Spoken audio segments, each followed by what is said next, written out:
Welcome to My Life on a GLP-1, the podcast where we talk about the real lived experiences on these weight loss medications. I'm your host, Scott Johnson. We are always here talking about the weird, wonderful, and the experiences many don't like to discuss. And I'm Sarah. Scott, today we need to talk about something that the brochures and the doctor's offices definitely don't prepare you for. Right. We need to talk about the Garys of the world. Oh, everyone has a Gary, that family member who watches your plate like a hawk at every single gathering. Exactly. The one who treats dinner like a congressional hearing. No dessert? Are you sick? You only had 3 bites of pasta? It's not malicious.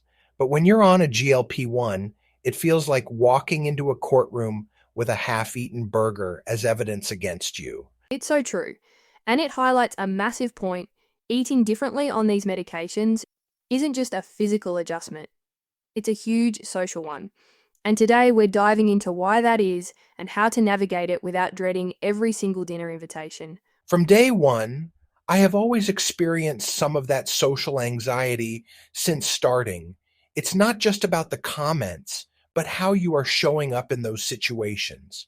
It all starts with understanding that food has never just been about fuel, right? Never. It's how we celebrate, how we show love. It's the centerpiece of birthdays, first dates, holidays, everything. So when your appetite changes so dramatically, you're not just eating less, you're participating differently in these core social rituals. Yeah. And it's fascinating how these medications work on a biological level to cause that shift. They mimic a hormone that regulates appetite, but it's not just about your stomach. It actually influences the brain's reward response to food. The reward response. So that irresistible pull of a second slice of pizza or the compulsive reach for the bread basket, it just quietly fades. Researchers call it quieting the food noise. Your brain is literally being rewired. That's amazing for your health, but it's a huge shift in your identity. And if it feels like everyone you know is going through this, you're not wrong. The numbers are staggering. They really are. One recent survey found that the number of Americans on these meds more than doubled in the last year and a half. We're talking about millions of people navigating these same awkward moments. You're part of a massive social shift, even if it feels like you're figuring it out all alone. Right? And that feeling, that social eating anxiety, it's very specific. It's not a panic attack, it's subtler. It's scanning a menu and feeling blank. Nothing sounds good, so you scramble to order something that seems normal enough not to get questions. And that loneliness is compounded by the fact that so much of our social media is food-centric.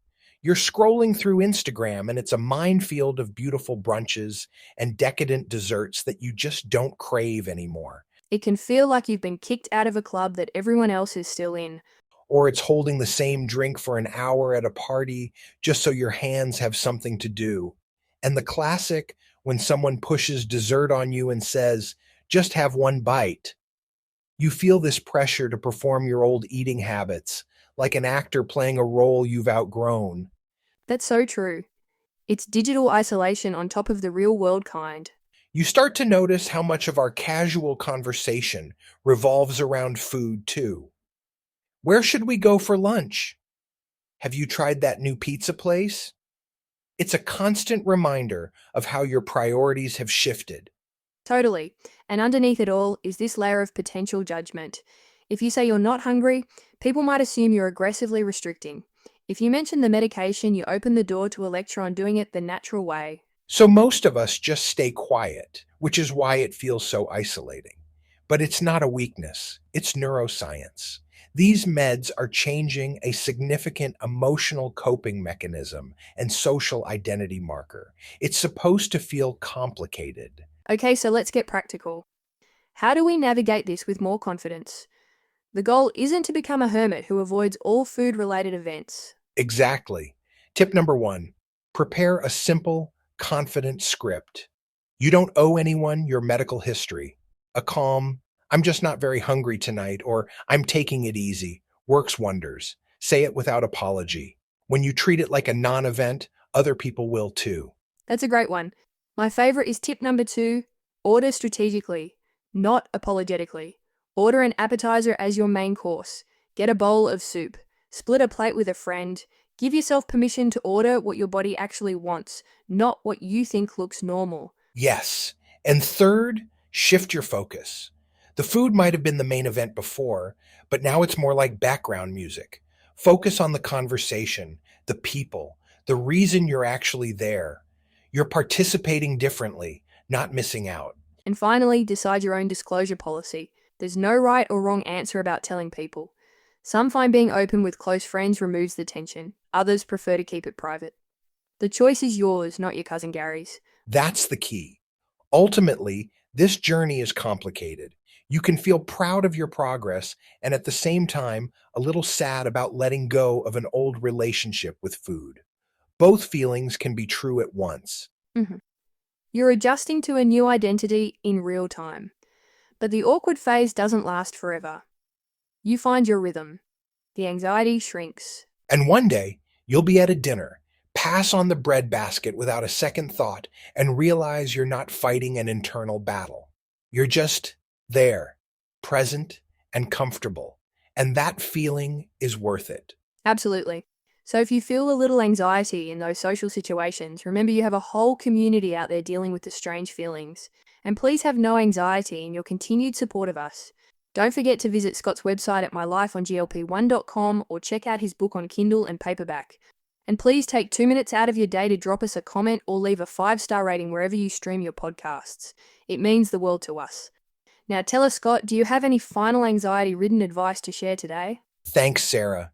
The emotional experience of this transition is genuinely complicated, even when everything is going well by the numbers.